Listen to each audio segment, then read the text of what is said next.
This is TWiT. Dvorak was so funny.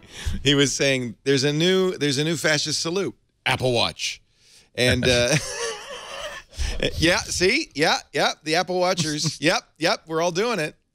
Wait a minute, that's a Moto 360. What do you mean, wah? I'm using the one that actually has like customizable watch faces. Oh, shut up. And has, you know. Oh, shut up. I can customize the watch face any way Apple wants me to. Yes. Any color you want, as long as it's black with Mickey. I think. Go ahead. I'm kind of waiting for WWDC. I hope that somebody has the forethought to make T-shirts establishing that the official like colors of Apple developers now are powder blue and sort of a grayish metal. Because every time I'm talking to a developer, they have like the one kind of Apple Watch that was available in an expedited purchase mode to developers, and they're all like powder blue band and brushed. That's why I'm wearing white. I like yours, and you're a runner, Adam. So how's it working out for you as a runner? Oh, well, I mean, come on, let's get real. It's not in the slightest bit worthwhile for running. Oh. Well, I think Johnny's going to be a little disappointed to hear you say that. Yeah, well, does he run? Currently not. So there's two ways you can use it, and I'll give them credit for this. So you can use it when it's attached to your iPhone. So you carry your iPhone when you run. This is annoying. iPhones, particularly say an iPhone 6 Plus, attach it to your arm, you look like Christy Turlington Burns. She could take off with that thing on her arm. They're big, they're heavy, they're annoying. So you don't have to carry an iPhone with you when you run, because the Apple Watch has an accelerometer in it, and it can tell when you take a stride. And if you run with it some with your iPhone, it calibrates your stride length. So somebody told me that on Twitter, which is interesting because I've been using it on a treadmill, so I'm not going anywhere. And so it's been wildly inaccurate measuring calories and steps compared to what the treadmill's saying. But somebody said, no, you need to go out and run in outside so the GPS can adjust for your it adjusts for your stride? Yeah, adjust to your stride. Because you think about it, every time you take a step, there's a shock. And you move your arm, there's a shock. Yeah, so it knows how many steps, it just doesn't know how far I went. Precisely. And so if once it calibrates, it's actually not too bad. And however, it's not too bad as long as you always run at the same pace on a flat surface, because as soon as you start going uphill or downhill, your stride length changes. As soon as you start going different paces, your stride length changes, and then it gets less accurate. I realized I just confused the hell out of my Apple Watch. I came in on a Segway today. So it says you just went 2.2 miles and took 3 steps. You must have the stride of a giant, my friend. So it's really interesting. I mean, I've been enjoying playing with it, but it's really one of those things where I'm having to really think about what other people might do in terms of fitness related activities to figure out if it's going to be useful at all. I mean, calories is the other thing. It's very big on calories. It wants to tell you how many calories you're burning. But it doesn't really know, does it?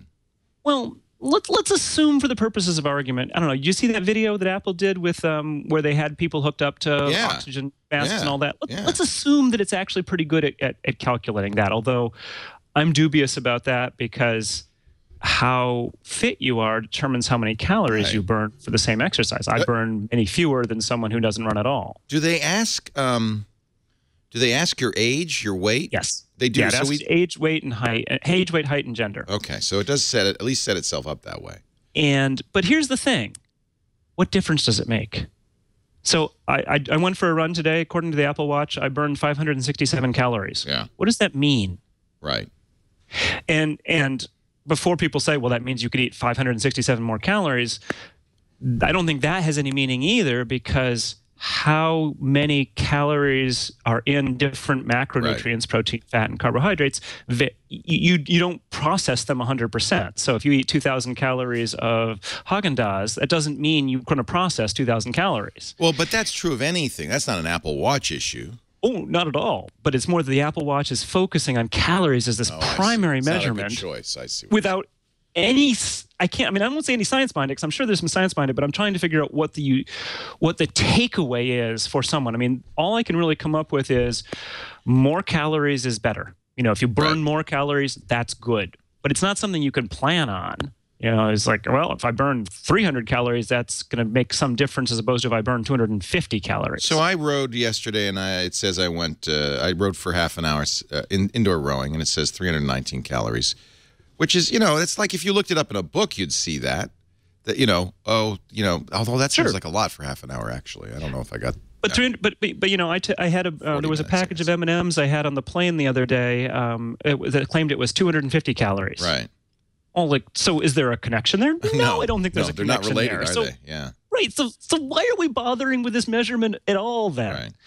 Right. So it's such a disconnect from the other fitness bands, which are all steps. They say 10,000 steps, and just take 10,000 steps, and you're on the road to health. And so then we should mention you can't set the goals here in steps. You can only set the goals in calories.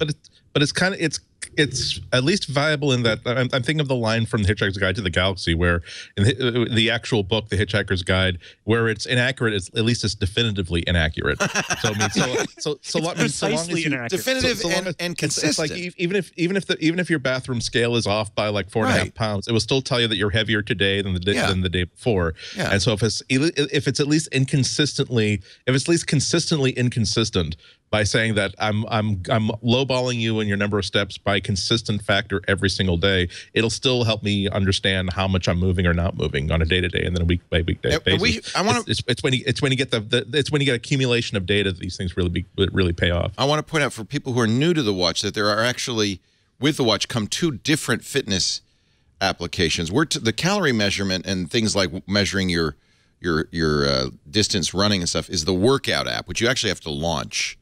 You have to launch it, and actually I will note that it's also very hard to see in the sunlight. Yeah. And you have a choice. You could set a goal for net calories, as you say, calories, set time, set miles, or what I always do is open. Then when you press start, it goes beep, beep.